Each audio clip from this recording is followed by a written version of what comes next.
అందరికీ నమస్తే.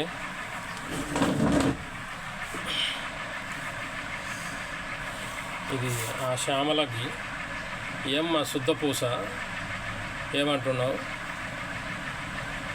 చంద్రబాబు నాయుడు లోకేష్ బాబు గారు పిల్లికి బిచ్చం వేయలేదా?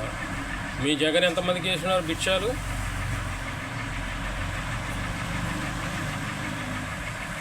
కాస్త ఒళ్ళు దగ్గర పెట్టుకొని మాట్లాడు శ్యామల, నీకు చెప్తున్నా ముందుగానే. మీ జగన్ ఎంతమందికి సేవలు చేసినాడు చూపించి ఇంట్లో నుంచి పైసలు.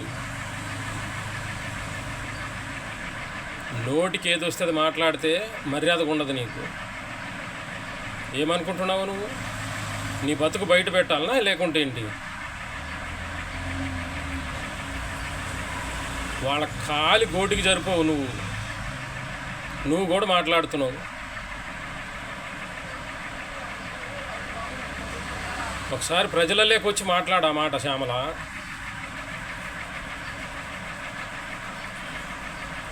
నోరుంది కదా అని చెప్పేసి అడ్డం వచ్చినట్టు మాట్లాడితే నీకు ముందు ఉండదు ముసళ్ళ పండగ. ఆమె ఇంకొక ఆమె విడుదల రజని. ఈరోజు మీరు ఉన్నారు, నిన్న మేము ఉన్నాం, రేపు మేము వస్తాం.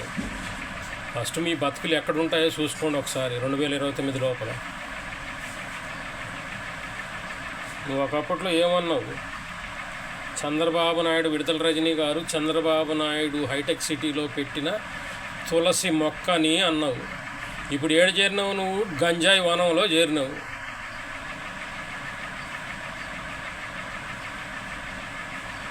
మీరు కూడా మా మా కూటమి సభ్యుల గురించి, చంద్రబాబు గురించి, లోకేష్ బాబు గురించి, పవన్ కళ్యాణ్ గారి గురించి, వీళ్ళందరూ వాళ్ళకి గురించి మాట్లాడే అర్హత నీది కానీ, విడుదల రజనీది కానీ, ఆ శ్యామలది. మీ బతుకులు ఏందో ఒకసారి చూసుకోండి. ఒక్కొక్కటి బయటకు వస్తుంది. కాస్త మాట్లాడేటప్పుడు ఒళ్ళు దగ్గర పెట్టుకొని మాట్లాడండి. అర్థమైందా? విడుదల రజని, శ్యామల, మీ బతుకులు బయట పెట్టించుకోగాకండి.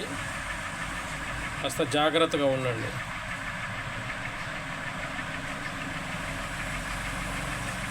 మీ జగన్ ఎంతమందికి బిచ్చం పెట్టినాడు? ఎన్ని పిల్లులకు బిచ్చం పెట్టినాడు? ఉదు తుఫానప్పుడు ₹1 ప్రకటించండి. అది ఇప్పటి వరకు ఇవ్వలేదు సీఎం రిలీఫ్ ఫండ్కి. మొన్న విజయవాడ ప్రకాశం బ్యారేజ్కి వచ్చిన వరదలకి ₹1 ప్రకటించండి.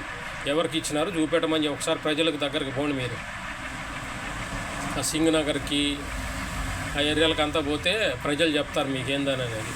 చంద్రబాబు నాయుడు ఏం చేసినాడు, ఏం చేయలేదని అనేది.